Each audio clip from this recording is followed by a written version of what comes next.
Beer with Buffy is a retro-analytical love roast of Buffy the Vampire Slayer and its spin-off Angel. If you'd like to support our show financially, you can find us at patreon.beerwithbuffy.com. Don't forget to review us on iTunes if you like what you hear. A couple hundred years ago, the only thing you had to worry about was a hangover. You telling me you're an investigator? More or less. Today, because of your curse thingy, you can't sleep with anyone. I'm not a taint. I'm your boss. Or else you might feel a moment of true happiness. You got a real addiction to the brooding part of life. Lose your soul. Except for the bulk of it, where I was nearly tortured to death. Become evil again. You're a demon hunter. Road demon hunter. And kill everyone. It's fucking I fantastic. love that sound. Thanks, Cornelia. I always appreciate your perspective.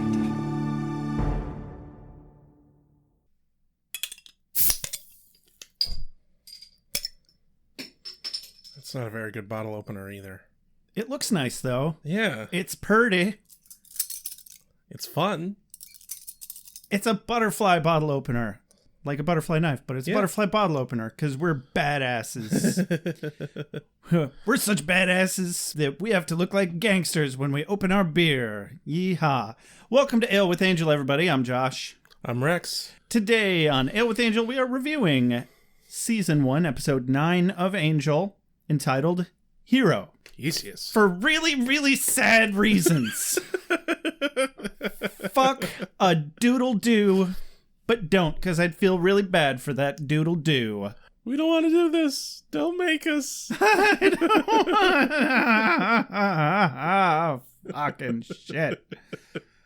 All right, so first on the list, massive shout out to all of our executive producers, aka Patreon supporters. We have Meredith McCaslin, Rose Clark, C in quotes Heaps, Andy Burgess, K. Fronome, Father de Finistrato, Alexandria Ware von Brunt, Kelly McAdams, Shuby Pathic, Ale from the Heart, and Carrie Phillips. These people are Ale with Angel. And also Beer with Buffy. That's a thing, too. Yeah. You know, but it's It over, hasn't stopped. it's over there. It's on the other side of the block for the time being. We're taking a break. We're seeing other people. It's not you, it's me. And currently we have no new iTunes reviews. Yeah, no new iTunes reviews. This is our obligatory part of the episode where we guilt you for not reviewing us. Unless you have reviewed us. We give you free entertainment on a semi-regular basis. And we know you're out there. We see you downloading our goddamn episodes. Yeah. The least you can do. Like, we have at least 160 regular viewers. I'm looking at those reviews. I don't see 160 of them. No. Do you? I didn't think so. What about you, Rex? No, I see the same thing you do. Okay, just checking. It's like I'm fairly certain you can count. Maybe I'm giving you too much credit. Nor am I hallucinating. Well, I got done licking those. I was done licking those frogs like months ago. That was a quarantine thing. And in related news, a town city in our great state has decriminalized psychedelic plants and mushrooms. Excellent. So, that might be coming our way soon. They can still nab you for frog harassment, but... Well, yeah. Well, this is plants and mushrooms, not animals. Lame. Well, no, so won't somebody think of the tree frogs? I also think it's toads that do that. I don't think there's any tree frog that you can lick that doesn't just outright fucking kill you. Well, sure, but they're all off in the rainforest or some shit. I know ecology. That's me, ecologist Josh. Okay, not really. Anyway, yeah, no iTunes reviews, no voicemails this week either. Just some dead fish. And dead Irishman. Don't get me started. Well, how about instead then I get you started on a parental synopsis? Yeah, that's at least moving forward, I guess. Joshua! What are you doing, Joshua? Get back to being productive. If you're not working, you're dying. Work. Can't work, Dad. I'm grieving. I mean, I know you really liked that goldfish. I didn't have a goldfish, Dad. What the fuck are you talking about? All right, forget I said anything. I usually do. So what the hell do you have to grieve about? Some fucking TV show character? Right, go ahead, invalidate me for caring about Doyle. Well, where did you leave him? Well, what the fuck do you mean, where did I leave him? He's dead. Why don't you just make him be alive again? Are you fucking serious? This isn't Supernatural, Dad. He's dead. You've got lots of favorite characters. Think of them instead. That doesn't make me not sad about Doyle. Have you tried feeding him? Maybe he's just hungry. God damn it! Daddy dead. D-E-D dead. He's fucking dead. Great. I'm the proud father of a big fucking crybaby. You're not my real dad!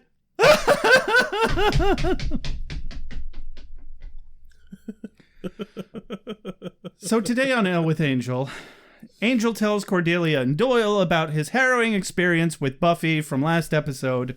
Doyle tries to tell Cordelia about his demon side, but he's interrupted by a vision. Doyle, Angel, and Cordelia end up aiding approximately 20 Lister demons who are half-human and are being hunted by the Scourge, some leather-faced pure-blood supremacists who are basically just Nazis. Angel kicks some Nazi ass and calls in a favor from a Freightliner captain to get the Lister demons to safety. One of them reveals to Cordy that Doyle is half-demon and his secret is out, but Cordelia barely gives a shit, and they could have had something real nice. But someone has to jump on the proverbial grenade, and Doyle decides that person is him. The end. Yeah. So, how'd you feel about this episode, Rex?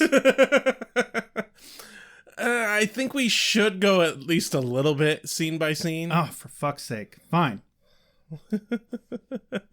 Ladies, gentlemen, spiny-headed looking creatures. Soon as the sun goes down, soon as the sun goes down, vampire.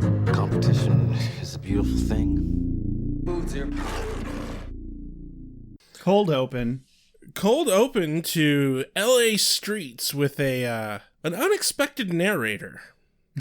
Right. So we get to see this commercial basically as Cordelia sees it in her head. Yeah. For Angel Investigations. The Dark Avenger. Darkwing Duck. I fucking love Darkwing Duck. Well, Darkwing Duck's fucking amazing. But no, she of course wants to cast herself as the helpless but gorgeous lady in distress. It sounds like she wants Patrick Stewart doing the voiceover. Yeah. I mean, that's fine. Right? Nothing wrong with that. I want Patrick Stewart doing all my voiceovers. Yeah. Yes, please. He really needs to have them make an AI out of his voice. If he hasn't done that, he should get on that. Samuel L. Jackson did it. Patrick Stewart needs to get on it. Right? Motherfucker! You can even make it swear. You can turn swearing on and off. I think they should have only had regular Sam Jackson swearing and heavy Sam Jackson swearing for realism. Right? There shouldn't be an option to censor Samuel L. Jackson. Yeah, that's just not right. It's weird and gross and no one likes it. That's just gross. Okay. So Cordelia decides that Doyle would be a better frontman because he's more relatable than Angel. Oh, I love moments like this in a show where a character starts describing a random person but then realizes that they're sitting there describing a person who's in the room, and so like halfway through the description they kind of like turn and they're like, yes. It's almost like we did this on purpose. No. I don't know, it's a trope I really enjoy. Okay, well, good. Congratulations, trope fulfilled. She also wants to get Angel out of his extra depressive funk over his recent Buffy encounter, which she doesn't even know the half of. As she's trying to convince Doyle to do the commercial, he says, I don't know what we need evil for when we got you right here. I heard that. Yeah. That was a good one. Yeah. Oh, I should have gotten more Doyle quotes on this one. I have a handful, though. Mostly Doyle quotes. I was too depressed the whole episode because I knew what episode it was.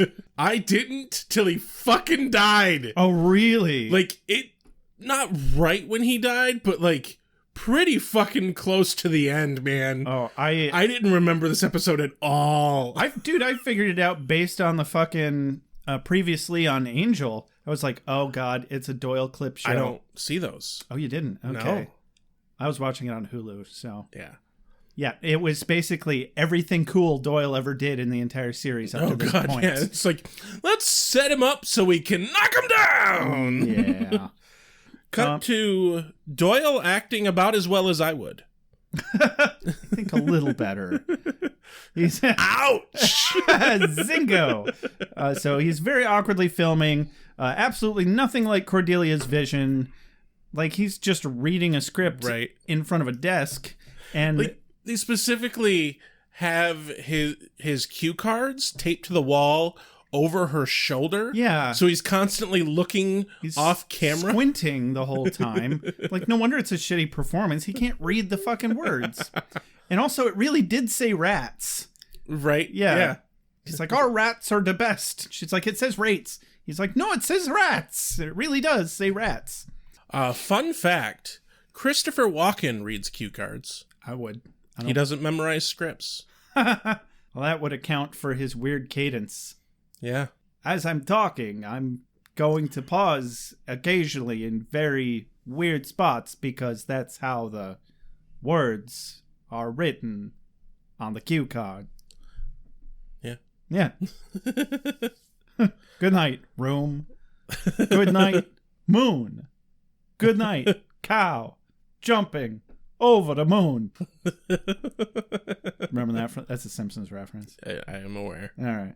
That one's ancient. He's been around for a while, turns out. So Cordelia thinks Doyle is coming off too weaselly, which I think is a bit harsh. Yeah, it really is. He really just seems... Doyle thinks it's a bit harsh. Yeah, he just seems nervous and shy to me. Really good fake bad acting, though. Yeah, because we know that Glenn Quinn is like really charismatic and has a great screen presence, obviously. Mm-hmm. But that's a trait both him and Charisma Carpenter share. They know how to reverse engineer that and make it look like they're bad actors. Right, which is, I think, honestly, why these two characters have such amazing chemistry. Right. And I was reading some articles after this. I'm going to save most of that for when we're done with this, but there was talk of them all being a pretty close-knit group behind the scenes as well, which makes me happy. It's a small cast. Like, there's only 3 of them. Yeah. So, like, that makes sense. It makes the difference between a good show and a bad show a lot of times is whether or not the actors like each other. Right. Because there's that little thing called chemistry. Yeah. At the end of this scene, I got a quote of the day. They're discussing how Cordy wants Angel to, kind of just suck it up and, take one for the team to do the commercial and get some business and everything. And she says, would it kill him to put on some tights and a cape and garner us a little free publicity? I don't see Angel putting on tights. Oh, now I do, and it's really disturbing. Our composer used that in his transition music. Yeah. So that's definitely a good spot. I think my favorite part about that line is the fact that Doyle obviously has a little bit of a man crush on Angel. Yeah, so that's fine. That's respectable. Yeah. Respectable. I mean, I can relate. So anyway, Doyle says he'll go have a chat with Angel. Cut down to Angel's apartment. Angel tells Doyle all about the lost day where he was human and with Buffy. Much to Doyle's incredulity. Well, and the whole exchange here is really about Angel expressing how they don't belong to themselves. They're heroes for a reason. And Doyle's like, fuck you. I'd have chosen the flesh. Yes, he seems very proud and impressed by Angel's choice to give up everything and keep fighting the good fight. Yeah. They have a really good moment, one that really shows how noble Doyle actually is, completely unwittingly. So I really enjoyed this exchange between Doyle and Angel. He says, well, if it's a fight they want, can't someone else give it to them? It seems unfair, You gotta save all the helpless types around here, and now you've gotta fight the apocalypse as well? Angel responds, it's all the same thing. Fight the good fight whichever way you can. Tell you what, you fight and I'll keep score. I'm not doing that scene justice, but it really had this weight to it. Like, it really felt like a bro moment. Most importantly for later, it was a broment. It was a broment. Damn it. You pulled out the first pun of the episode. One Josh, Rex 0. God damn it. No, specifically Angel in this whole scene, I don't remember where in this scene, he says, you never know your strength until you're tested. And this comes back to Bite us in the ass. Right in the ass, like a pissed off dolphin or something else. Why'd you do it, Angel? Why did you convince Doyle he could be a hero? Seriously, you're the fucking martyr here. Buffy's already moving on. Nobody else loves you. Like, people like you. They're like, yeah, he's a pretty cool guy. Yeah. Anyway. Good to look at. I don't want to share my feelings. I don't want to open up. I want to find the guy that killed Tina, and I want to look him in the eye. Then what? Then I'm going to share my feelings.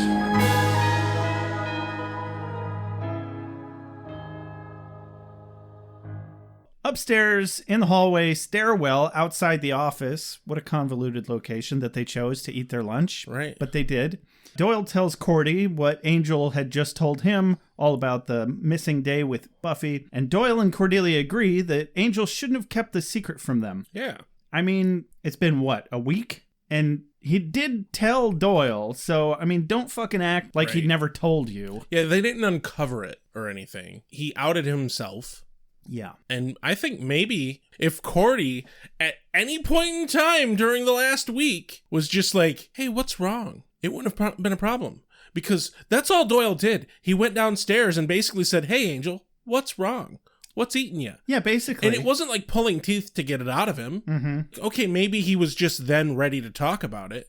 But, like, neither of these two at any point during last week was like, hey, buddy, what's going on? Mm-hmm. You seem way broodier than normal. Yeah, just give him a fucking minute. And, you know, they kind of knew what the issue was, but they really didn't know the half of it. Right. But yeah, so this is when all that shit goes down, and Cordy uses this as a chance to inquire about Doyle's ex-wife. Yeah. And seems pleased with his answer that they won't be seeing much of each other and need to move on with their lives. Yeah. You can just see the hidden joy in her face. It's very good, subtle acting. It is, very much so. And Doyle uses the conversation topic of not keeping secrets, specifically regarding his ex-wife Harry and Angel. You know, it's very topical. He uses this to transition into starting to tell Cordelia that he's a half demon. And he almost gets there! But then he's interrupted by a vision. It looks like a really blinding, splitting migraine of a vision as well. I mean, they always do, but... Yeah. I don't know if Cordy is, like, just rolling with it and finding some humor in the situation, or, like, she's actually thinking that Doyle is acting something out. No, but she like starts responding like he's doing charades. She's acting like he's playing charades. That's because some random woman walks past them. I didn't notice that. Yeah, there's some random woman in the hallway, and I'm just like, yeah, because she would have assumed that he was having a supernatural vision and not just having a migraine or an ice cream headache. Because that's what any passerby would think if they cared at all. Right. Which they probably wouldn't. No, especially in LA. Yeah. You just keep walking. Mm-hmm. You don't make eye contact. You just keep walking. Yep. So, yeah, that was a little weird, Yeah. and I felt like insensitive, but I get what she was going for. I got a quote here, though. Yeah, she's even more insensitive when his vision stops. Go for it. She looks at him and goes, so, did they look like they can pay? Yeah. That was one of mine, too. Cordy. So there's this short little scene of a couple, what looked like homeless people at first to me, but they turned out to be demons running from like soldiers or some shit through the streets. Yeah, we're outside on the street. She drops some groceries out of a box, hurriedly picks them up, and then this guy runs over and puts his hand over her mouth and drags her into a dark stairwell, and then we hear footsteps and we see a bunch of legs go by as they watch from the railing. Yeah. And I don't get why they always do that in shows. I'm like, dude, hide your fucking faces. Hide better. Yeah. They always stop. Like, you're half hidden. Only half. Mm-hmm. You have a whole other half. Like, the easiest thing for other people to recognize is faces. Like, they might not see your leg sticking out, but if your face is sticking out, they're gonna fucking notice. Yeah. Our brains are very specifically designed to pick that shit out. That's my point. That's why we can see faces in literally anything. Exactly. And that's why my car looks cute. That's why 2 dots and a line look like a fucking face to you. Yeah. Yeah. And my car looks cute. Yes, that's why your car is adorable. Cut to a condemned building. Where Doyle and Angel are searching the place out. Handy that Doyle's vision gave him an address. I know, right? And Angel opens up a hatch in the floor that he apparently found with his extra-sensitive vampire senses, and it's just filled with scared-looking demon people. Yeah. And Angel soothes them with his sad, dark broodiness of safety voice. Much like one would with a frightened chihuahua. So they still shake for the rest of the episode, but, you know, they're not as yappy. Or is it the other way around? I don't know. I don't know no chihuahua. All right. Well, they were pretty quiet, actually, you know, because when you're hiding from Nazis, you learn to be quiet. Yeah. So they've all come upstairs after the commercial break, and they're explaining to Angel that they paid some asshole to take them to an island where they'd be safe, but he screwed them out of their money and ran off, and the boat never showed up. And so this leader dude that's explaining all this thinks Angel is the promised one of their people's prophecy. Of course they have a prophecy, like these 20 people. I'm sure it goes deeper than that. Like right. The Lister demon as a race or whatever has this prophecy. Do you think they smell minty fresh? What? They're Lister, right? They're Lister demons? Listerine? They only if they Maybe. eat a tangerine that day. Yeah. And then they turn into breath strips. Cordy was almost on the right track, but we haven't gotten there yet. The two kids from the previous scene on the street show up. Yep. The girl runs and hugs one of the other demons on the couch, and the boy immediately gets in a fight with his father over something. I don't know. Well, basically, the kid's like, oh, you believe in this dumb prophecy. No one's going to save us. We have to save ourselves. And the dad's like, you respect tradition or some shit. Respect my authority. And he's like, your authority's bullshit. You're not my real dad. Don't say that. It hurts daddy when you say that. You're my stepdad. Well, half stepdad. How's that even work? Well, I don't think we want to talk about that. It's not appropriate for the dinner table, son. We have some weird demon anatomy. Yeah, it's not just the forehead ridges, guys. It's less forehead ridges and more like overemphasized eye sockets. Yeah, it's just easier to say forehead. But you're right. Yeah, the kid's super teen angsty, thinks the prophecy is horse shit, not afraid to tell his dad he thinks so, and he thinks that his dad's going to get them all killed, and then blah, blah, blah, the Scourge is coming to kill them, which apparently the Scourge are the soldier types from earlier that we saw run by with the scary marching noises. Angel and Doyle step to the side, and the following scene confused me a great deal at first. Doyle does some professional brooding out of a window. Yeah. Because he learns from the best. Oh, yeah. You don't hang around that level of expert broodiness and not pick up a little bit of pointers. Yeah, like the overflow is more than enough to create an entire another master brooder. Oh, yeah. Like, we're only half a season in, not even, and Doyle's almost to that level. But Angel asks him what's up. Doyle knows about the Scourge. Yeah. But you're right, this next scene, it just comes out of nowhere and smacks us in the face. It's a flashback. Exactly. It's an odd choice for editing. It cuts to the flashback. Well, I think it goes to the flashback after a commercial break. So it feels like it's real time. Right. And they never established beforehand in any way that it was a flashback. Right. It goes to the flashback, and then it cuts back to present day. And I didn't realize that was a flashback till, like, we had gone back a couple of times. Okay, yeah. Very confusing. Yeah. So Doyle is smoking and wearing completely different clothes. Yeah. So both of those things are clues. A Bracken demon, which is the same type of demon that Doyle is, full Bracken demon, comes in and begs him for help because his people are being chased by the Scourge. Doyle refuses because this is a flashback to when just after Doyle found out that he was a demon, which they establish in the scene. He doesn't identify as a Bracken. He only identifies as a human. The Bracken demon is, basically talking about how they're being hunted. Doyle's just in as much danger as he is because he's still a half-blood. Right. And he's like, yeah, well, I can pass as human, so I'm fine. I mean, it doesn't say that, but it kind of feels... He pretty much says that. He beats a little around the bush, but not even a whole lot. Not a whole lot, no. Judging by your uncomfortableness, I would say you're either about to ask me out on a date or you need a favor. Well, see, the thing about detectives is they have resumes and business licenses and last names. Pop stars and popes, those are the one-name guys. So he can't sleep that night after he tells this guy to basically fuck off, even though, God, he looks so defeated and sad when Doyle's like, no, I can't help you. It's not my problem. Yeah. It's your problem, not mine. I'm human. And the guy's just like, but you're our only hope. Like, literally, man. Fuck. Nope, fuck off. Go kick rocks. Really felt bad for this guy. Right? Like, even if I wasn't half Bracken, I'd be like, shit, dude, I'm sorry. Here, hide in my closet. Hide in my closet. Bring your family. I'll dig a hole in the backyard for you to sleep in or something. I don't know. Where do you people like to sleep? I'm sorry, I didn't mean you people.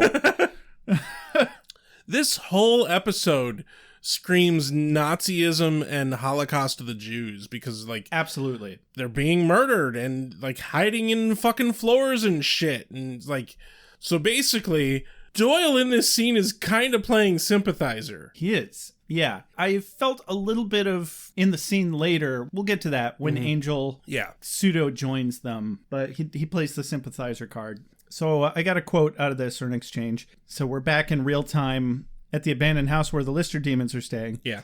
Doyle says, these people are going to need more than their mythic promised one. The contractually obligated 500 might be a start. You can't fight the Scourge, Angel. Angel replies, it won't come to that, because we're going to get them out of here. Just another one of those scenes that I can't do justice, but it was intense. Right. Much like the circus. It took place inside tents. So... Oh, God, that reminds me of one of my favorite stupid jokes. Ever got laid while camping? It's intense. It's fucking intense. It's fucking... all right. One more. Why is drinking light beer like having sex in a rowboat? Why? It's fucking close to water.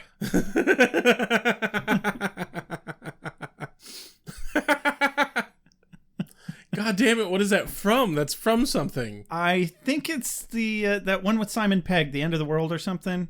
Or World's End. Oh, yeah. Or it's a Simon Pegg something or other. Anyway, so we're done with shitty jokes.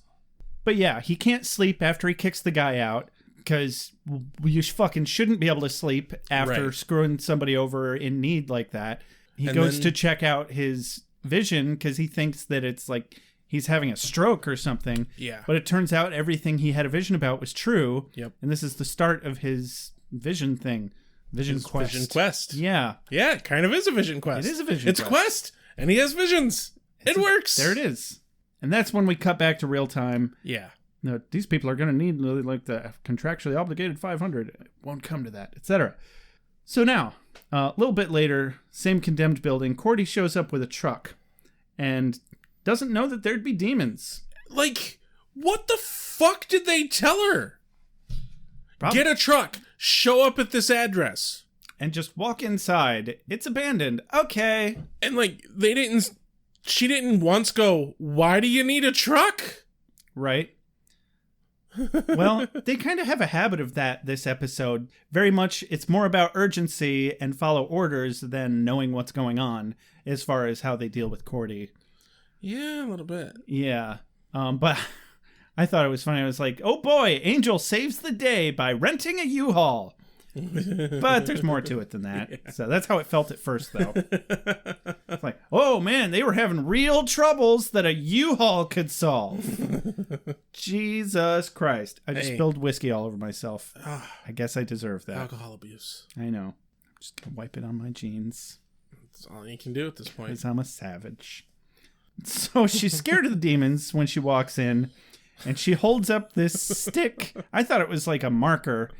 She's like, by the way, this may look like breath spray, but it's actually very sophisticated demon repellent. Spritz, spritz, spritz. Remember breath spray? You don't see breath spray anymore. That's because it's just candy in liquid form. It's liquid candy. And the leader demon just goes, wintergreen. I like that. That was funny. And it turns out wintergreen breath freshener isn't a particularly effective demon repellent. No, not even a little bit. And so Doyle grabs Cordy and pulls her aside to have a little catch up with her, which they should have done over the phone. Right. To avoid this awkward encounter. Oh, and they have this kind of great moment where Cordy goes, they're demons. And Doyle has to justify to her why half demons aren't bad. Right? You can kind of tell that him having to do that with her is a really good thing for himself internally. Right. Because he is like them. Sure. So when he has to be like, no, they're fine, it's about accepting that part of himself as well. Yeah. Definitely kind of an addition to the episode with his wife just a little bit ago.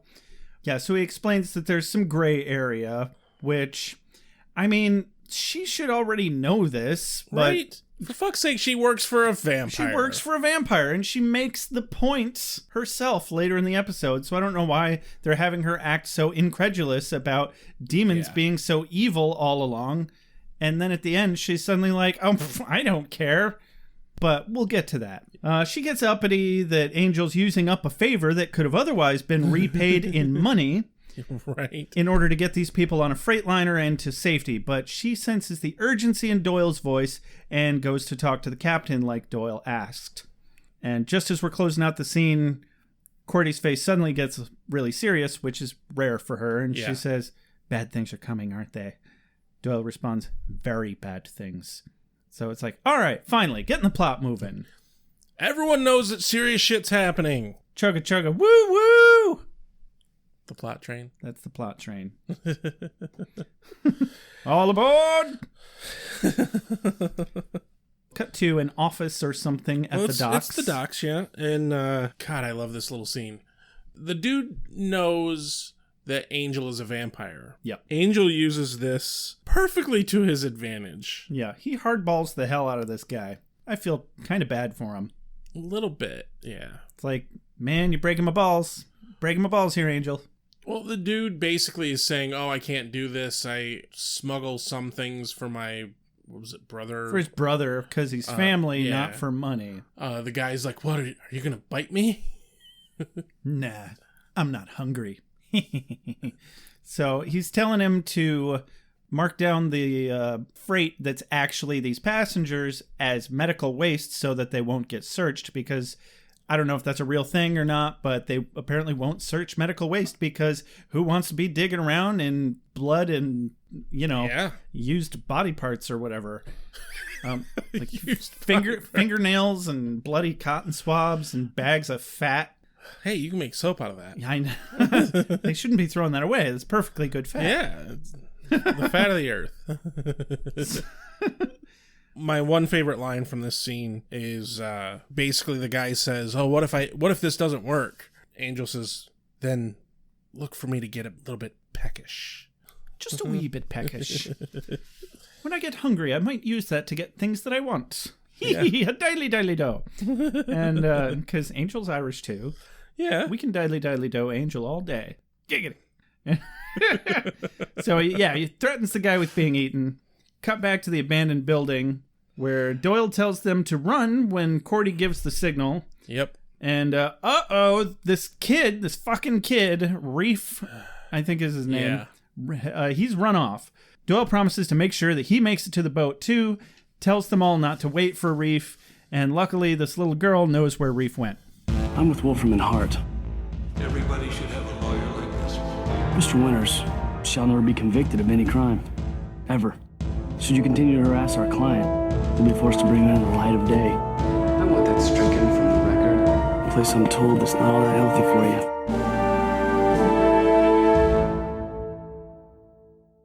So Doyle very quickly catches up with Reef. Yeah, like immediately cut to Doyle finding Reef. It's not a matter of finding Reef at all. No, it's just like he's out on the street. Yeah. But Doyle runs up to him and goes, "You're fast."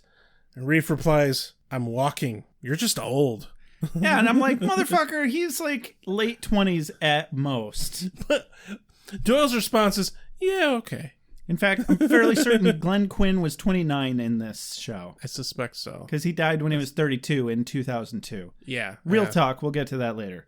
But- So Reef feels sorry for himself for a minute, but clearly doesn't have a better plan than sticking with his family. Well, basically, as he points out, it's either stick with family or get dead, or Be on his own and get dead. yeah, Or it's more a matter of, who to be hated by. right. Be hated by People normal people, or be hated demons. by other demons.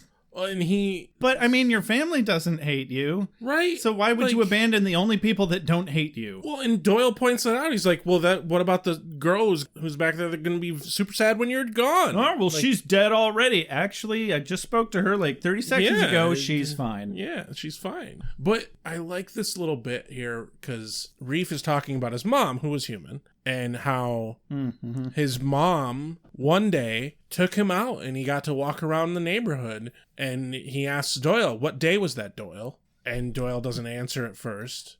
I fucking asked you a question, Doyle. What day was it? And it was Halloween. Halloween. He knew. Yeah. Yeah. That part hit home hard. Well, it didn't really hit home.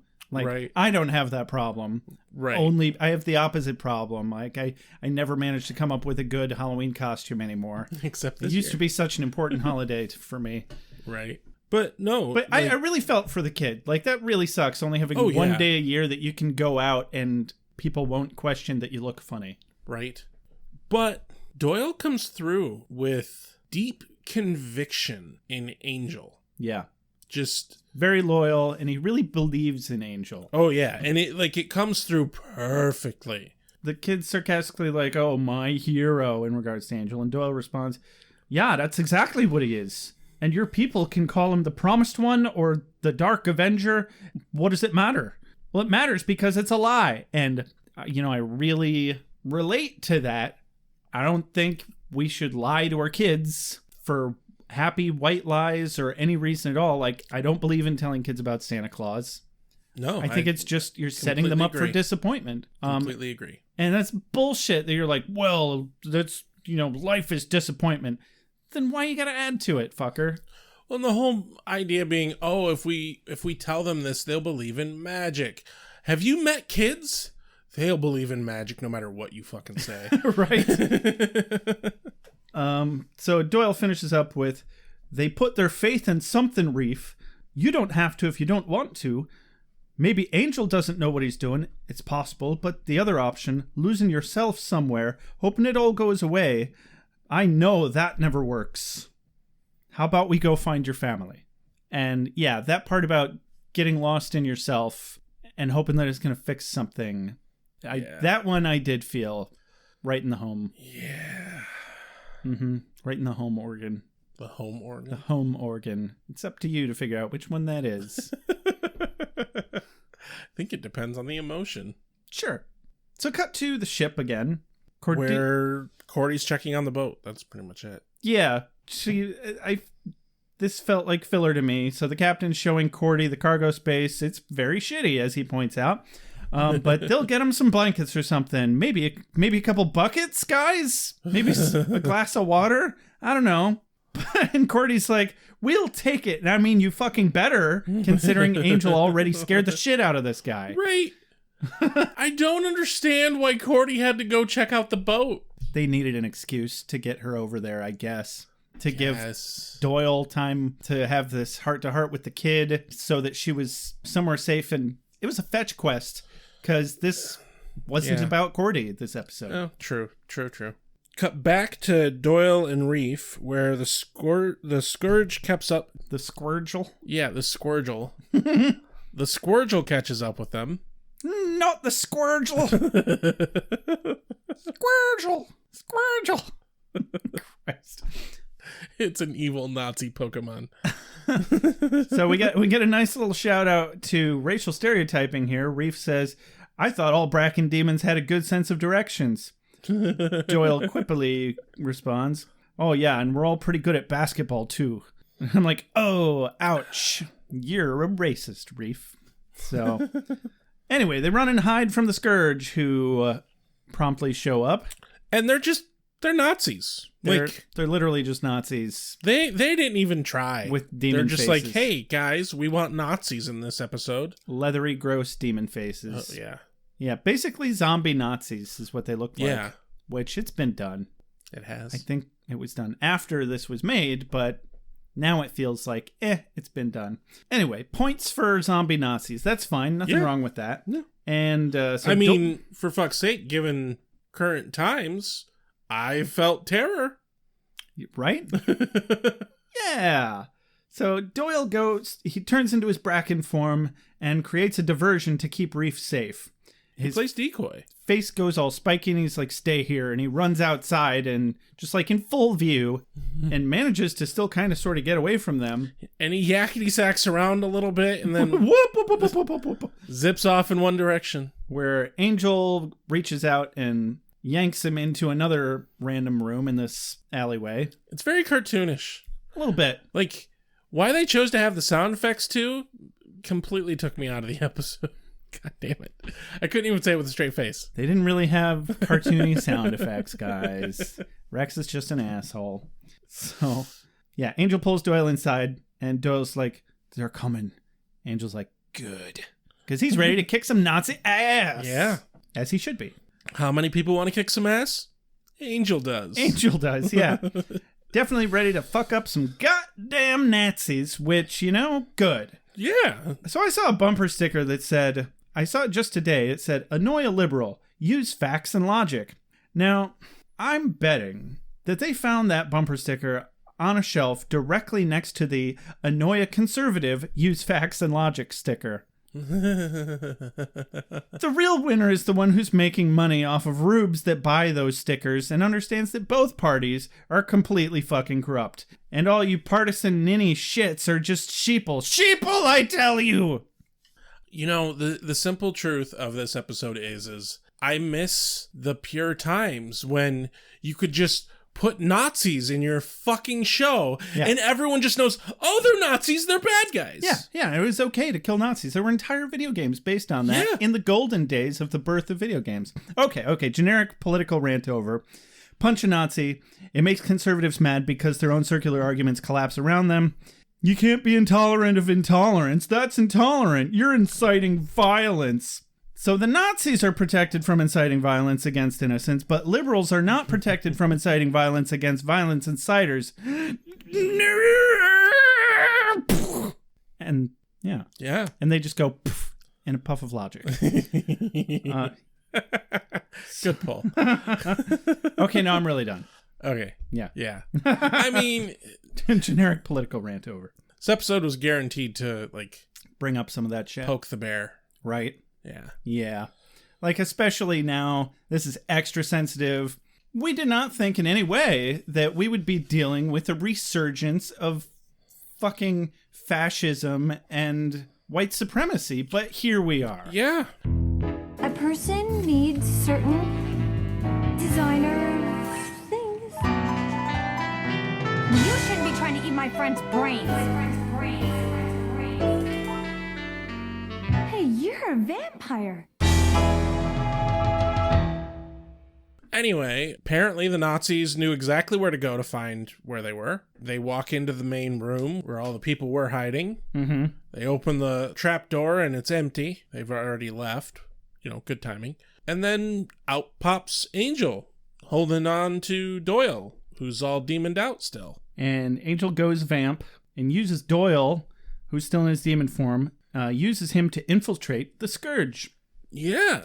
Either that or this was his plan all along, and he really just murdered Doyle and has been hating his human side this whole time. What a twist. I'm totally sure that's exactly what's happening. I think that would be a great direction for this whole show. Guess what? Angel's just actually evil, even when he's got his soul. I mean, Angel actually makes a very compelling argument as he goes full traitor here, full Nazi sympathizer. This part chills me to the bone because this is the kind of shit that black people during slavery and Jewish people were doing during the Holocaust to survive. You know, they were called sympathizers. We covered that. Yeah. You know, they join the enemy to ensure their own survival, which I kind of get, but it's disgusting overall.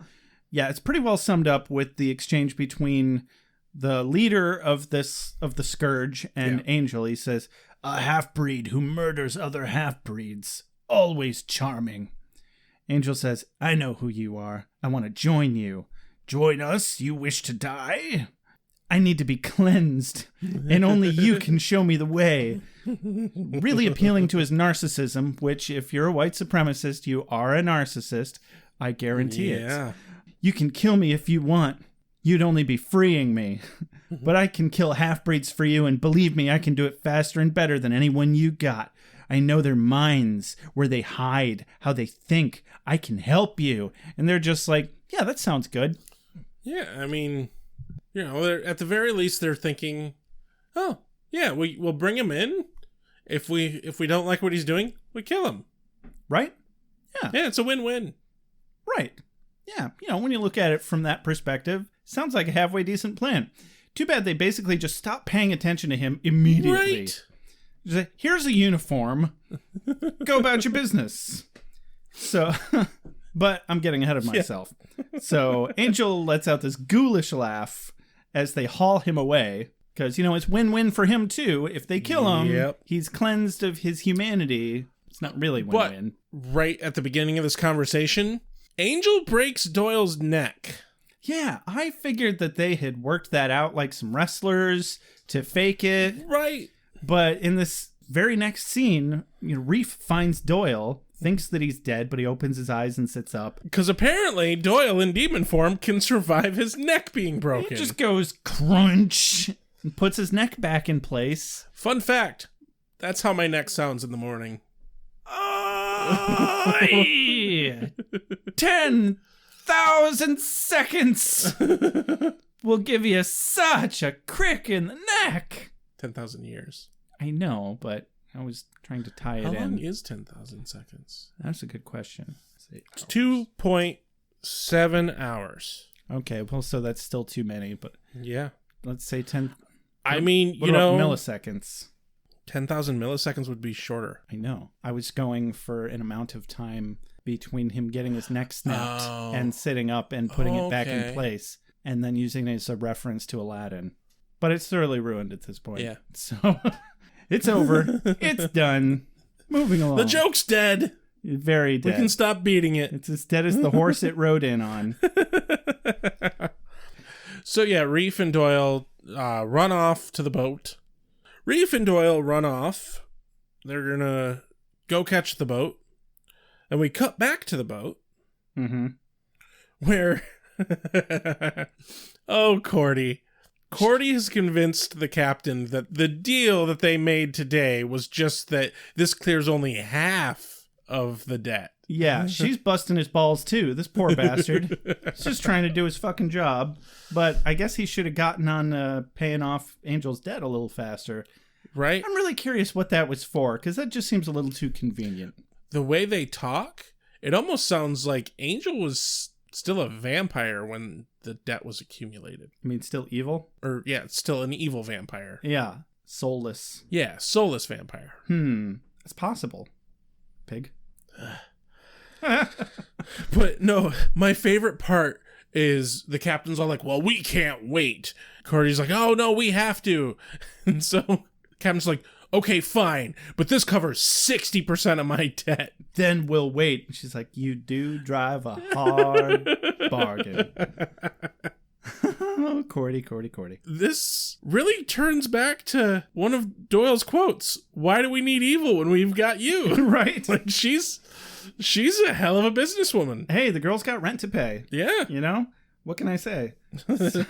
So the demon dude, the leader guy, the father of the kid of Reef, he thanks Cordelia, and he also praises Doyle while he's talking to Cordelia for their help and sympathy. Specifically Doyle, though, because he is more able to relate to their plight because of all the persecution, you know, him being half demon and all. And she's like, what? Demon? And yeah, she gets really incredulous here to a demon. Pretty ballsy to be like, a demon? to a demon. Right? Yeah. Bitch got balls. She got bitch balls. In a good way. Tasty, salty bitch balls. Moving on from that, I thought this next scene was in a sewer, but it turns out it's just an alley. It's a lair thing, yeah, something around it. Oh, it's an alley? Where Nazis are doing the Nazi thing. Nazis gonna Nazi, bro. Yeah, they're gonna give long, drawn-out, overly flamboyant speeches about how they're murdering people. Yep. Murdering. Demon Hitler is evil. Evil!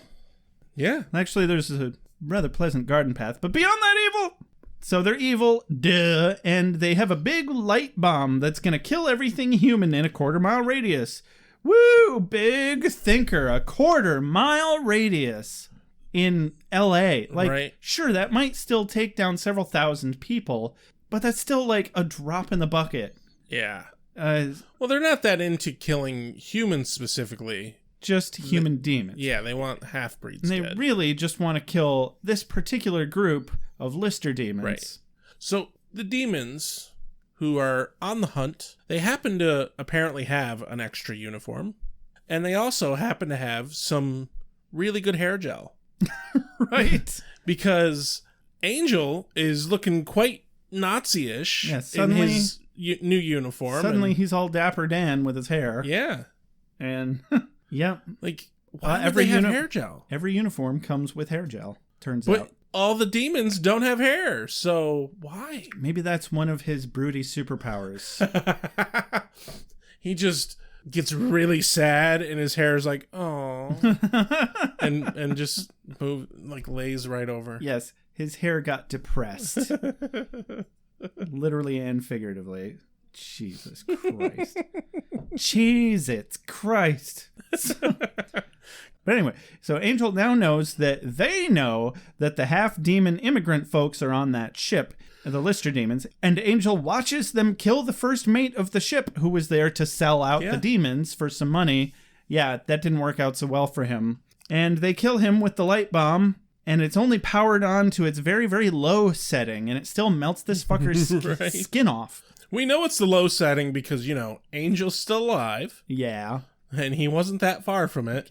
So they had to stick this dude's face right up next to it to melt him like Indiana Jones and the Last Crusade style. It very much was. Yeah. It was gruesome. Only not quite as gruesome, but still pretty gruesome. Like that fucking scene from The Last Crusade. It's iconic. Gave lots of kids nightmares. Not Last Crusade. Yeah, it is. So you're when he drinks from the goblet. You're liking it to when he drank from the goblet. I was liking it to when they opened the Ark of the Covenant. No, the goblet scene.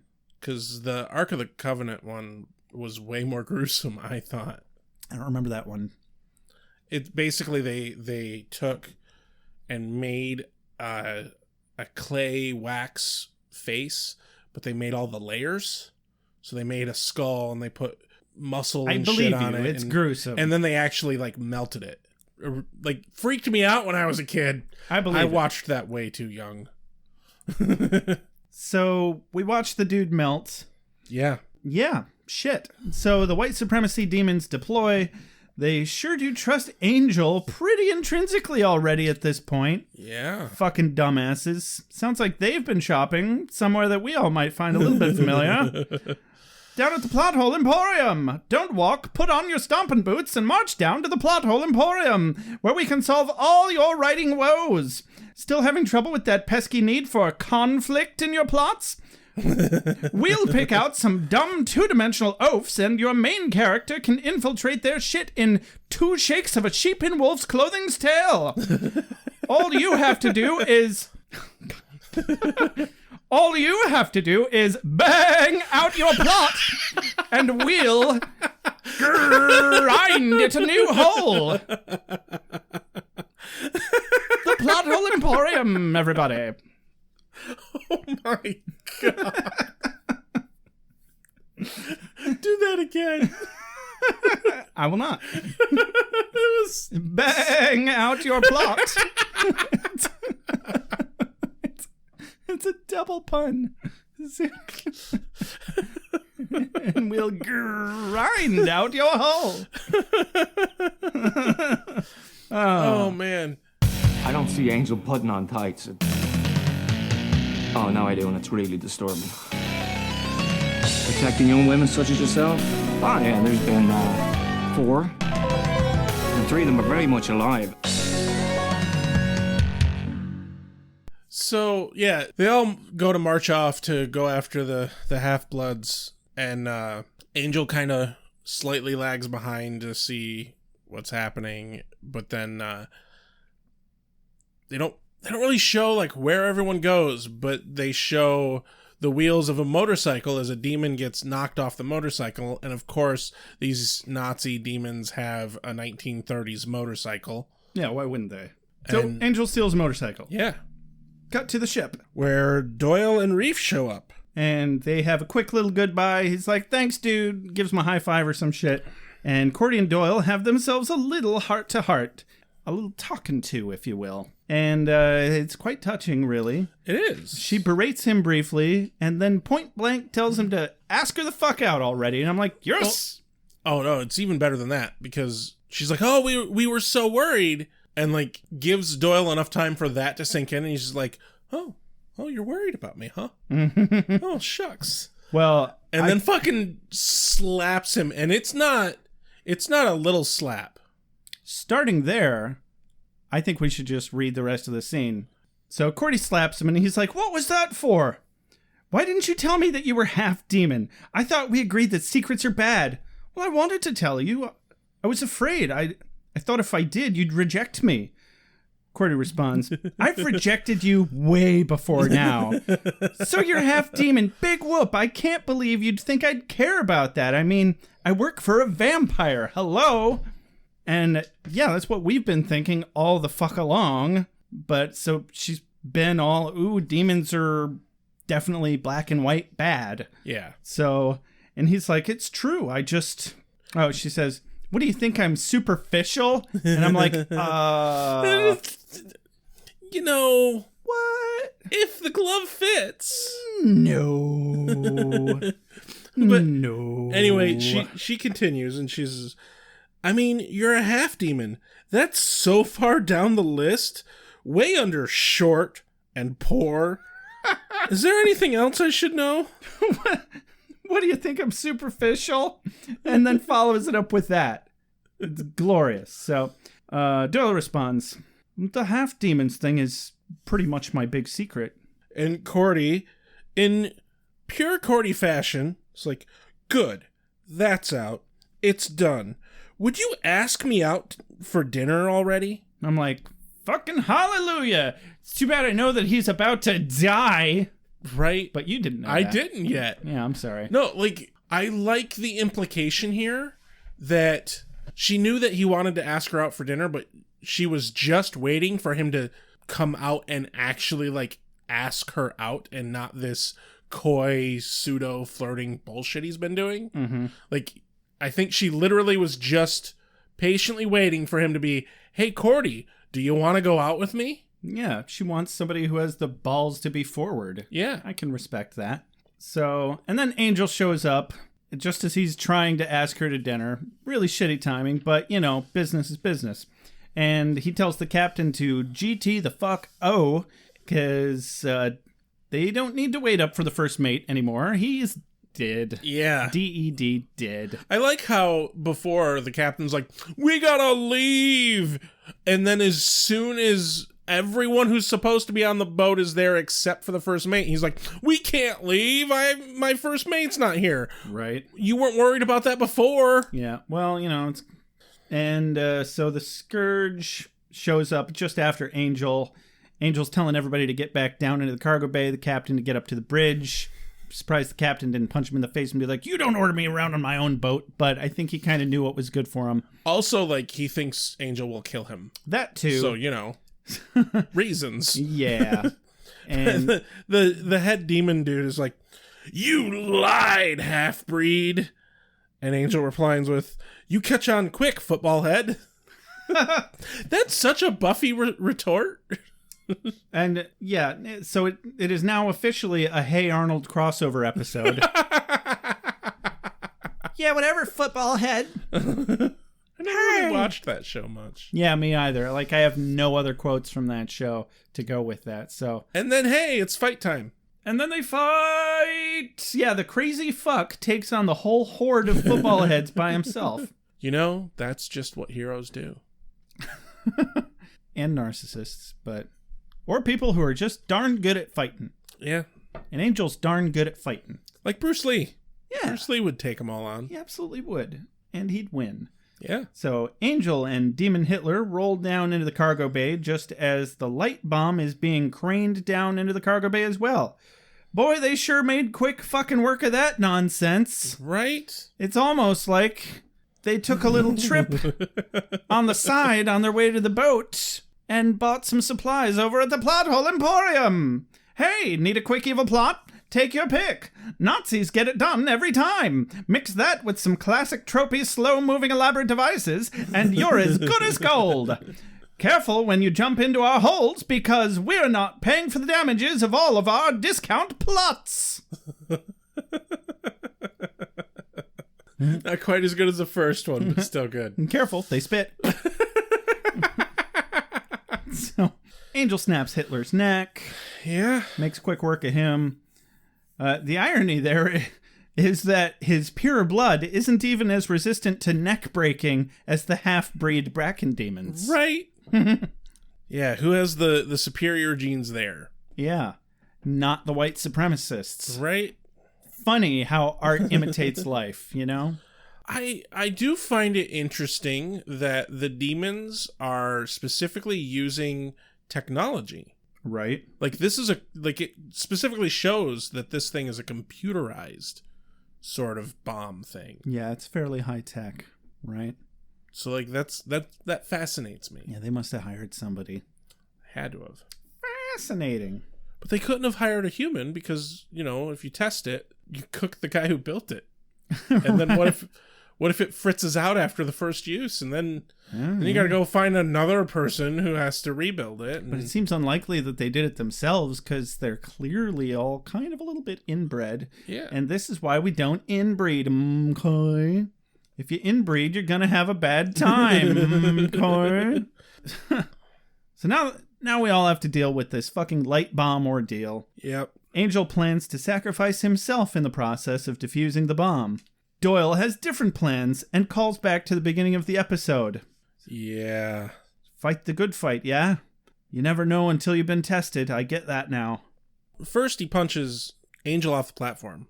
Yeah, he just fucking hucks him right over the platform. I'm kind of impressed that he was able to punch Angel off the platform while being human.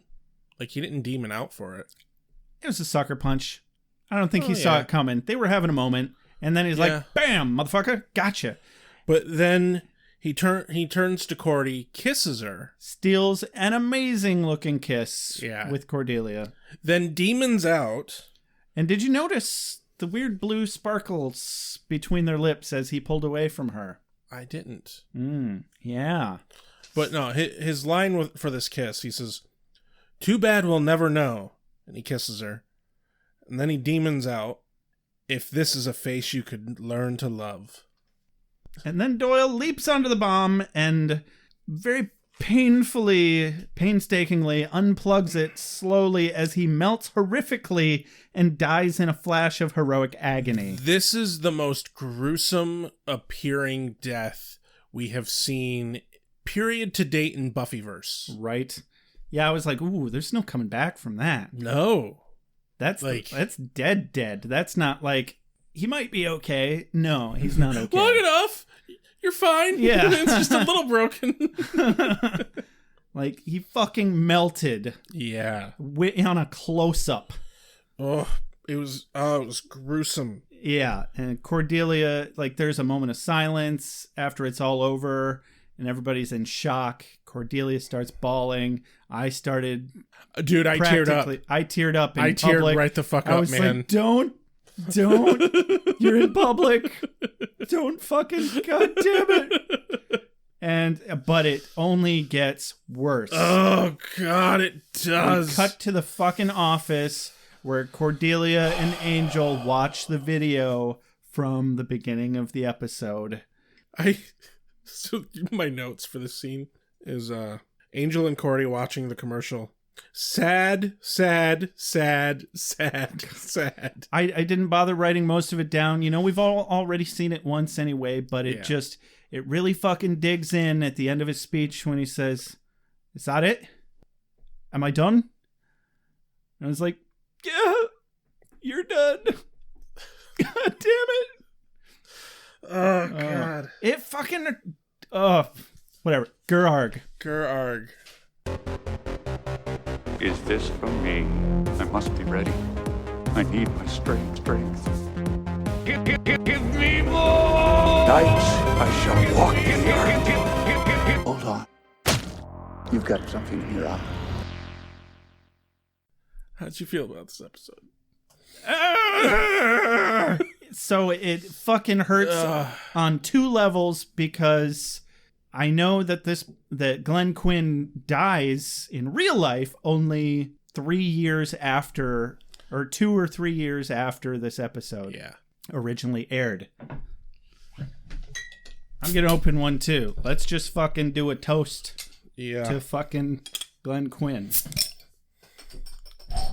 Because you were amazing, bro. That's a toast, man. Yeah. You gotta drink to a toast. To Glenn Quinn. And one for my homies. No, not really. There's a lot of little moments in the episodes that he's in that make me go, man, he was talented. Yeah. But this episode especially, right? Like he knew he was on his way out, and he's like, I am gonna bring my fucking A game. Yeah. Well, I specifically, the first thing I looked up as soon as this episode was done was, I was like, so why did he leave the fucking show? Because my first assumption was he left the show of his own accord. There's no other reason that they would have killed off his character so quickly. Obviously, it was working out so well, right? No, it wasn't. That's not the case. Because I looked up his IMDb profile. After this, he only did a smattering of other TV shows. And there was one where he did 4 episodes, but that was starting back in 97. And he had like one more appearance after he was done with Angel. So it's not like he went and ran off and tried to have a bigger career. Yeah, he had a lot of issues with drug addiction. Yeah. And alcoholism. And a big part of it was he was showing up late to set. He was difficult to work with on the director side of things, by what I've seen and read. So what I pick up is that he was great as far as like cast is concerned. Sure. Like all the actors loved working together, but the directors and the writers and the showrunners had a lot of butting heads with him constantly. That's unfortunate. Like apparently there were some times where he showed up drunk to set. Yeah. And like that's just not a thing you fucking do. That's super unprofessional. When you look into it, it makes sense as to why they're like, look, we gotta shit can you. Yeah. So from what I gleaned from a couple of articles that I read really quick, they interviewed Joss Whedon, and he really loved the idea of having a character that is basically a plant, just like Jesse from the first episode of Buffy. He originally wanted Jesse to be in the opening credits so that we would think that he's one of the legit main characters, and then kill him off in the second episode. Yeah. So that we'd be like, holy shit, what the fuck? Because he's a troll like that, apparently. Yeah. So he maintained that this was kind of always the plan with Doyle, was to kill him off early, but he had promised him a proper send-off. But there was some conflicting information. Like, while that was semantically, technically true, that was an idea, it doesn't really mean that was the plan all along. Right. And sort of confirmed by one of the head writers, who gave some hints that Glenn Quinn was difficult to work with, and that they just needed to not work with him anymore. So what I think happened is that he became difficult to work with, and Joss is like, well, I have always wanted to do this. Right. And as an audience member, I really fucking appreciate the weight of killing off a well-known, seemingly main character, because shows don't fucking do that. It is a bold choice, but it also hurts. You know, I get really emotionally wrapped up in that shit, and I don't want them to die any more than I want actual close friends to die. It is legitimately a little bit emotionally traumatizing. It's like when people cry over fucking Harry Potter characters dying. It sounds stupid, but that's real emotional pain that you're feeling. Right. Like, I had the same issue with The Walking Dead. Oh, The Walking Dead really, really fucked my brain on, you know, the episode I'm talking about, everybody. Yeah. The one where Negan kills two main characters. Yeah. I won't ruin it just in case anybody intends to see that. You didn't see it coming. Really didn't. And we didn't see this coming. But in hindsight, they set it up really fucking well. The pacing between the Doyle episode where he kinda slightly sort of comes to terms with his demon side, but not enough to really like out himself. But there's definitely some moments where he wrestles a little with this idea that he's actually gonna be this good person and be this hero well before this. When we first see him, he's very much of the mindset where, oh, I'm not the hero type. I'm the coward. Like what we saw earlier in this episode where he's like, I would have just, picked the flesh. Yeah, route. Or not really the coward so much as the smarmy weaselly type. Yeah, the weasel. Yeah, just like Willie, the bartender, or something like that. Any random lounge lizard type character, which is the kind of the vibe they were going for, but, one who's actually a good person, it turns out. Room for character growth, like you do. So, as far as the question of, did I like this episode? Mm-hmm. I mean, obviously, yes. Let's come back to that in a moment. So, on top of them getting rid of him, they still talked about possibly bringing him back, apparently. Like, there's a very recent article, like just July of this year. Oh, wow. Of 2020, telling the story of how they almost brought him back in season 3 to have him be the big bad. Oh, that would have been intense. It could have been fun. It could have been really fun, but I agree with the article. I mean, obviously it didn't happen because he died in real life first, but it's probably better in the long run that we got to remember him as a good person instead of sullying his character by turning him into a villain. See, I'm going to say kind of on that one. Yeah. I mean, they didn't know that he was going to die young. This was decently done with Angel and Angelus, where we get to see a good character turn bad. Yeah. It was, I say decently done with Angel and Angelus because before Angelus, Angel was not a great character. Like, first season Buffy, Angel's awful. He's kind of a one-trick pony. And, like, before he turns bad, we don't really get to understand the depths of the character. Mm-hmm. So, or the talent of the actor. Especially that, yeah. And so we didn't really get to see David Boreanaz come out and be such a good actor till he was playing Angelus. Yeah. So when I think about the idea of an actor who's obviously pretty fucking talented and got good writing, and they established him so fucking well, and then bringing him back, especially after they did a death of the character so very designed for finality. You said during the episode, he's dead. Like, he's very dead. D.E.D. Like, dead. Yeah. Like, you melted. There's no coming back from you melted. Yeah. So the idea he's not a fucking shapeshifter. Right. He's not Odo. Like, the idea that they could have brought him back, that would have been... Think of the torture. Mm-hmm. Like, that would have been so much more torture for both Cordy and Angel than the torture that Buffy had with Angelus. Also, from a modern standpoint, I'm really glad that they didn't bring his character back, regardless of Glenn Quinn actually being dead. Let's say that he hadn't, just for the sake of argument here. Right. Because from a modern standpoint, I am so over the hey, we killed this character. Just kidding. Yeah. No, we didn't. He's back now.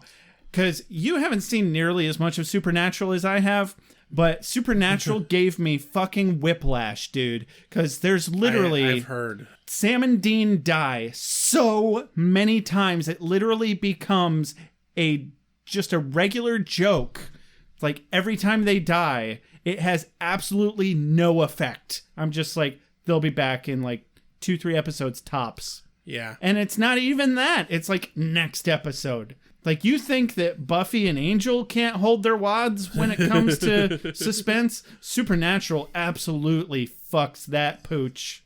See, I was a comic book nerd long before I got into any other type of pop culture anything. Mm-hmm. And if there's anything comic books do better than anyone else, it's inconsequentially killing characters off. Like, every character dies and comes back. It doesn't matter who they are. They'll all die. They'll all come back. It makes me so glad that I never really got into comic books. I kind of want to start reading the Buffy the Vampire Slayer comic books. They're weird. Yeah. They're weird. But we're not talking about that. Right. So how did you feel about the episode, though, Rex? So... No, sir, I didn't like it. No, I liked the episode, kind of obviously. I mean, that's a strong gimme. But I think I only liked the episode for the fact that A, it was a big character death. Mm-hmm. B, it was extremely well acted. But outside of that, it's not that good of an episode. Yeah, the big bad was, or the monster of the week was some zombie Nazis. Painfully one note. Yeah, seriously one-dimensional zombie Nazis. I'm sorry, demon Nazis, whatever. Yeah. And Cordy, they really just kind of said to Cordy, except for her scenes with Doyle. Everything else, she really phoned in. And it's not like she phoned it in as the actress, but they phoned in her role in... The weight of her role. The weight of her role in the episode. She was their go-fetch girl for things that really didn't even matter, that were inconsequential to how things played out. Yeah. Like, it wouldn't have mattered at all if she had she didn't need to go tell the captain anything. She didn't need to give them a signal. They just needed to get in the truck and get to the fucking boat. Yeah, who cares if it's not ready? You wait in the truck. Exactly. But, like, the plot wasn't great. The fucking... Hell, there was nothing special about the cinematography. Yeah. The makeup on the demons looked pretty fucking awesome. That was, that's something.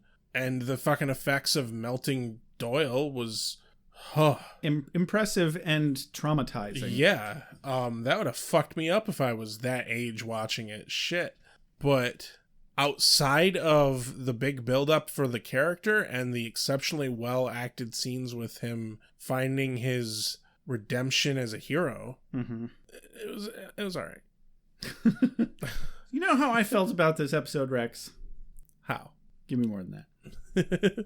Well, when you asked me that like a statement, like, you know how I felt about this episode. Yeah. No, so how did you feel about this episode? I fucking hated this episode. Because they took away my Doyle. Those motherfuckers. They did it really well. They did. But the plot surrounding them taking him away was phoned in and bullshit. And he deserved better. So much better. I don't give a shit how much of a pain in the ass he was on the set. And another thing that they said was, he conflicts because his energy is too similar to Angel. I'm like, fuck you. They were in harmony. Those two worked perfectly together, brilliantly together. It was just fine. I fucking swear to God, you motherfuckers took away my Doyle. And he was breaking the nice guy trope that he started off in. And we were going to see some serious goddamn potential character growth come out of him. And they fucking took him away. He was on his way to becoming one hell of a respectable sidekick. And I hate it for the same reason that I hate that episode of Solar Opposites. You know the one I mean. The only episode in season 1, I know you don't know, but No, everybody else who's watched it knows. The fucking episode about the wall people, and that's the only thing that happens in the episode. And the only thing that actually makes you feel anything is when they kill the fucking mouse. Well, that's just cheap. You cheap little bitches. You took my Doyle. Fuck you. So, yeah.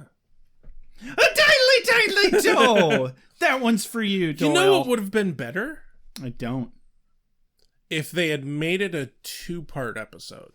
If they had set it up for Doyle to be able to say, because here's the problem. We get a little bit of Doyle talking to Reef about, oh, you don't want to go that route. Yeah. I've been there. It's not worth it. Yeah. And that feels a little redemption-y, you know? A little bit. But I think it would have been exceptionally more impactful had they actually had Doyle backslide slightly, and they had a whole episode where I don't know fucking what, something happens with Harry. Maybe something happens with his ex-wife. Backslides in what capacity? Backslides in the capacity of being a weasel. Okay, yeah. And just backslides ever so slightly. Yeah, I wanted to see more backstory on all the seedy shit he had done. Yeah. Suddenly he just became the saint. Turn this whole fucking episode into a 2-parter, stretch it out, turn one flashback scene that we had into an actual arc. Like, he's had a run-in before with the Scourge, and like he ran out, and he actually make the other demons dying his fault. Yeah. And make it where he's not gonna let that fucking happen again. Oh, that's beautiful. Yeah. Beautiful. And really, really, hell, make it so that even Cordy is like, what? The fuck is wrong with you, Doyle? And really just kind of disgusted. Really get a moment where we truly think that, is Doyle really just a lost cause? And then he turns it around. Bam. Yeah, that would have been nice. I would have traded every last ounce of weight that they gave to him being a good person and making that sacrifice for the good fight, breaking his nice guy roots, and all of his character growth up to this point, and the weight of his death and his sacrifice for those people and for Angel, because he knew that Angel's a better man than him and he needed to go on fighting. I'd have traded every ounce of emotional weight that they gave to this episode for another season of solid backstory and continued character growth of the kind that you just described. Yeah. I absolutely would have. And that's why I'm sticking with, as much as I had the feels in this episode, I still fucking hate it and I am mad about it. I'm really interested because for some reason I didn't really very strongly remember this episode, and I don't remember anything of the rest of first season. Yeah, you repressed the emotions because it was so traumatizing. Probably. But I'm really interested to see what the fuck happens with the dynamic here. I'm very curious to know what happens, because there was a magic that was found in the last few episodes between these 3 characters, you know? And so I don't know. I think I have to... I know that the show recovers, and I mean, it doesn't just recover, it doesn't even miss a step, and the show gets great. It goes from good to great, but I still fucking long for and yearn for and will never know the other kind of greatness that this show could have had if it had kept Doyle. And I wonder if Glenn Quinn might not have fucking overdosed if he hadn't gotten fired. Which, that's... I'm not saying that we should guilt anybody for that. No, you can't fucking do that. But my mind goes there, and it's a sad place, and I'm in a sad place. God damn it! I'm really seriously. I'm joking to slough it off, but I'm truly sad about this. This really fucking gets to me. Yeah. All right. Let's clean this up. Yeah. Let's get to quotes of the day. What's your quote of the day, Rex? I gotta go with his last line. Do it, bro. Like, do it. Because, like, nothing's better than that it. Am I done? Oh, God, right in the feels. Oh, God. Yep. Fuck. I'm actually tearing up just fucking talking about this shit. I know, man. You know, I'm a little perturbed that I'm able to get so fucking invested in a show that I'm taking notes on. Like, if that doesn't say good fucking show, I don't know what does. Yeah, just because I hate it doesn't mean it's not good, guys. I'm just mad. I'm really mad. Like, we gotta critique it, but, like, it's so fucking good. Anyway, what's your quote of the day? Well, you know, obviously I'm going with a Doyle line. Oh, it's our last chance. You gotta. There's no other option. All right. It's always my first impulse. I had to go back through all my other lines, but I always end up coming back to my first impulse, which is his other last line. Yeah. His other last line. I wanted to go with something quippy because that's how I want to remember him, because he was a funny fuck. Right. He had wit. I'm very curious how they're going to fix that in future writing. And I really appreciate wit. Yeah. I'm having a really hard time not just blurting out, because I can pretty much sum it up for you in one sentence exactly how they fix it. But, okay, Doyle's last two lines are my quote of the day. The good fight, yeah? You never know until you've been tested. I get that now. And then he kisses Cordelia. And when he pulls away from Cordelia, he says, too bad we'll never know. And as he morphs into his demon face, if this is a face you could learn to love. And he leaps at the light and he does his thing. And I think that one gets me the most, because I'm like, yeah, we never will know. And like, I felt more chemistry and attraction between him and Cordelia than I ever did with Xander. Oh, like, God, yes. That just felt like some high school bullshit in retrospect. Like, it was fun in the moment. Right. But it's like, ooh, we're angry, now we're making out. Okay, it's been done. No, like, and not even just in this episode, but just in all the episodes that they've had, like, strong interactions, their chemistry is really fucking fantastic. It absolutely is. And it's because they actually, you know, they started out butting heads, but then really found an appreciation for each other. And I think they could have had one of the greatest TV romances ever. And they kind of did, even without having it. Ugh. And maybe that's why, is because that, you know, mystery of what could have happened is maybe better than anything they ever could have actually written. But, like, for fuck's sake, Cordy's facial expression and just pure joy when Doyle finally just says, do you want to go out with me? And just where the look on her face says, she looks at him and goes, about fucking time. She loves him so much already. And it happened in such a short amount of time, but it feels so genuine, you know? Yeah. And I'm just so sad that we don't get more of that. So anyway, those are my quotes of the day. So I'm going to close this up with saying, I'm sad to see Doyle go.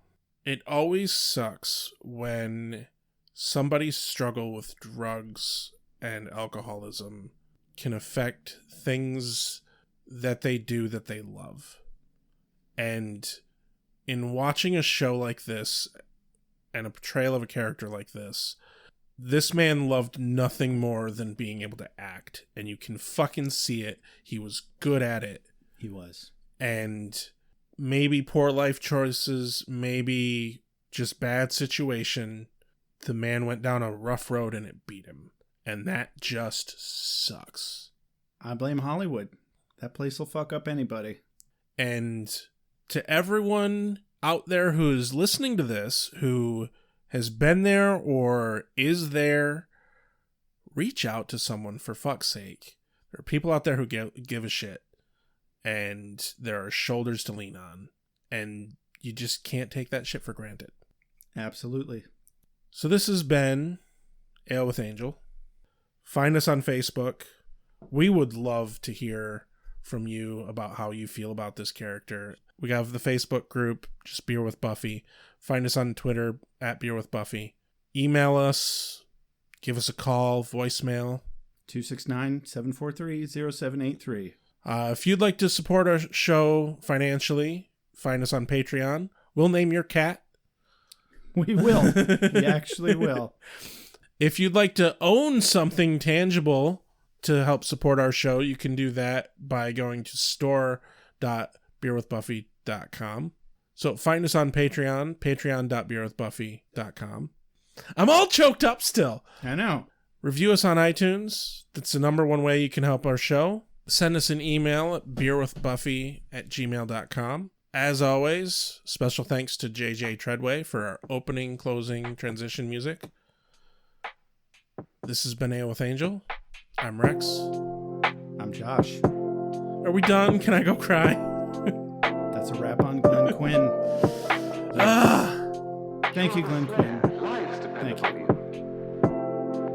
I make allowances for your years, but I expect a certain amount of responsibility, and instead of which you enslave yourself to this cult. You don't like the color?